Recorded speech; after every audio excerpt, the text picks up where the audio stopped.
సోదరులారా, ఈరోజు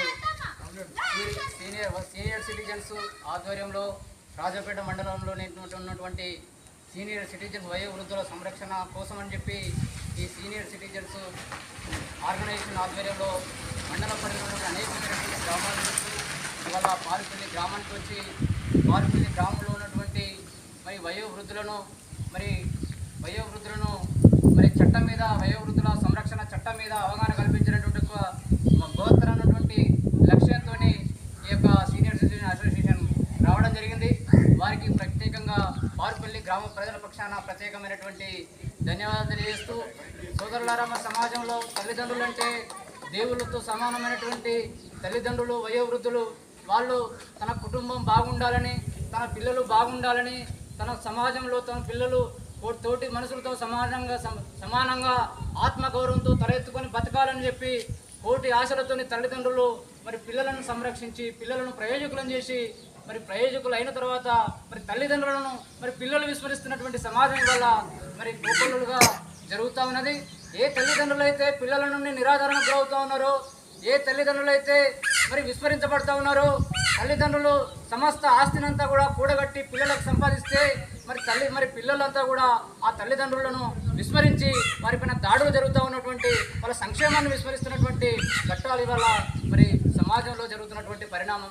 ఇవాళ మన మండలంలో కూడా తల్లిదండ్రులను పట్టించుకోకుండా ఉన్నటువంటి వాళ్ళు వాళ్ళ మండల పరిధిలో మొత్తంగా 17 కేసులు నమోదయ్యాయి. 17 మంది మా పిల్లలు మమ్మల్ని పట్టించుకోవడం లేదు, మా ఆస్తినంతా కూడా దారదత్తం చేసుకున్నారు, మాకు తిండి పెట్టడం లేదని చెప్పి 15 మంది సుమారుగా 17 మంది ఈ యొక్క సంస్థకు ఫిర్యాదు చేస్తే వీళ్ళ నాయకత్వంలో వీళ్ళు చట్టం మీద అవగాహనతోనే ఆర్డీఓ గారికి ఫిర్యాదు చేసి ఆ తల్లిదండ్రులకు న్యాయం జరిగేలా ఒక పోరాటం చేస్తూ ఉన్నటువంటి సందర్భం. కాబట్టి మనమంతా కూడా సమాజంలో విఘ్నులైనటువంటి మనమంతా కూడా ఆలోచన చేసుకోవాల్సిన అవసరం ఉన్నది.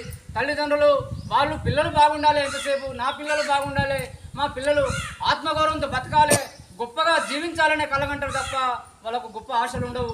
కాబట్టి మనకు పుట్టుకొనిచ్చారు కాబట్టి వాళ్ళను చూసుకోవాల్సిన బాధ్యత మన మీద ఉంది పౌరులుగా అని చెప్పి ఈ సందర్భంగా విజ్ఞప్తి చేస్తూ ఉన్నాం.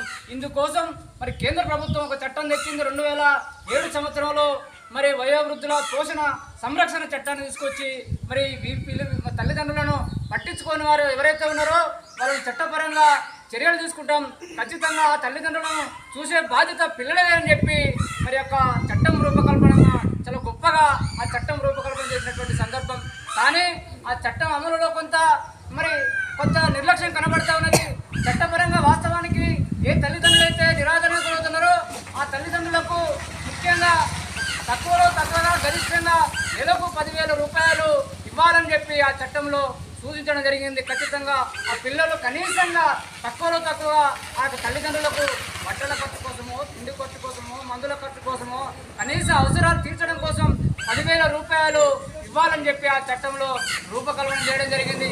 మీరెవరైతే గ్రామాల్లో ఎవరైతే తల్లిదండ్రులను విస్మరిస్తూ ఉన్నారో, తల్లిదండ్రుల సంక్షేమాన్ని విస్మరిస్తున్నారో వాళ్ళు ఖచ్చితంగా రెవెన్యూ డివిజన్ అధికారి గారికి ఫిర్యాదు చేస్తే మీకు తక్షణ సహాయం 3 నెలల మీరు ఫిర్యాదు చేసినటువంటి 3 నెలల కాల వ్యవధిలోనే మీకు న్యాయం జరుగుతుంది. 3 నెలలలోనే ఆ యొక్క రెవెన్యూ డివిజన్ అధికారి మీకు 10,000 రూపాయలు నెలకు ఇచ్చే విధంగా చర్యలు తీసుకుంటుంది. అంత అద్భుతమైనటువంటి చట్టం మనకు అందుబాటులో ఉన్నది. కాబట్టి మనమంతా కూడా విఘ్నులైనటువంటి మనమంతం పౌర సమాజం అంతా కూడా ఈ చట్టం మీద విస్తృతంగా అవగాహన కల్పించాల్సినటువంటి బాధ్యత పౌర సమాజం మీద ఉంది. కాబట్టి మనమందరం కూడా ఆ చట్టం యొక్క అవకాశాలను వినియోగించుకోవాలి. మీకు ఏ విధమైన సమస్యలున్నా వృద్ధులుగా తల్లిదండ్రులుగా మీరందరూ కూడా విజ్ఞప్తి చేస్తా ఉన్నాం. మీరు ఏమాత్రం చింతించవద్దు, చట్టం అందుబాటులో ఉన్నది. మనకు అనుభవజ్ఞులైనటువంటి సీనియర్ సిటిజన్స్ అసోసియేషన్ మనకు అండగా ఉన్నది. మీకు ఏ సమస్య ఉన్నా వీళ్ళు ఫిర్యాదు చేయండి. వీళ్ళు గ్రామాల్లోకి వస్తారు, గ్రామాల్లోకి వచ్చి మీ పిల్లలకు అవగాహన కల్పిస్తారు, వాళ్ళకు నచ్చ చెప్తారు. ఆ తర్వాత వినని ఎడల చట్టం పరంగా చర్యలు తీసుకోవడానికి కూడా ఈ సంస్థ మీకు అండగా ఉంటుందని చెప్పి ఈ సందర్భంగా విజ్ఞప్తి చేస్తూ ఇక్కడికి వచ్చినటువంటి పెద్దలందరూ కూడా ధన్యవాదాలు చేస్తూ సెలవు తీసుకుంటా ఉన్నాం. నమస్కారం.